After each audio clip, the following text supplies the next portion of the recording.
ग्वालियर से next collar है रजनी, स्वागत है आपका। मैम हाँ जी, बताइए। मुझे है ना बलगम की प्रॉब्लम है, छाती में बलगम जम जाता है। कब से दिक्कत है ये? ये 1 डेढ़ साल से, इस सर्दियों में हो जाता है। एज क्या है आपकी? 35 साल। ठीक है। रजनी देखिए, एक नुस्खा बना लें और इस्तेमाल करें, आपको फ़ायदा मुमकिन है।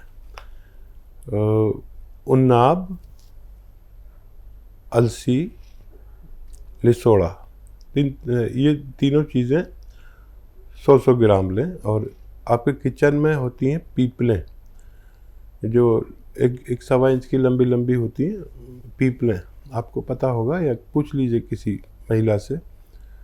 गरम मसालों में पाई जाती हैं। इसको आप 30 ग्राम मिलाई, बाकी चीज़ें 100-100 ग्राम पाउडर बनाएं और 1 चम्मच सुबह खाली पेट यानी निहार मुँह लिया करें गर्म पानी से। और 2 खुराक तक ले सकते हैं एक दिन में, रात को सोते समय भी ले सकते हैं बहुत ज़्यादा प्रॉब्लम हो तो। यह आपकी रोग मुक्ति के लिए अच्छा नुस्खा है। 5 बार गर्म पानी पिया करें।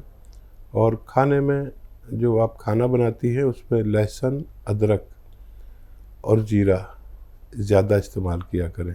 जैसे आप लोग इतना सा करते हैं ना, तो इतनी अदरक और इतना लहसुन और जीरा भी थोड़ा ज़्यादा इस्तेमाल किया करें, तो आप लोगों को ये मर्ज़ ठीक होना मुमकिन है।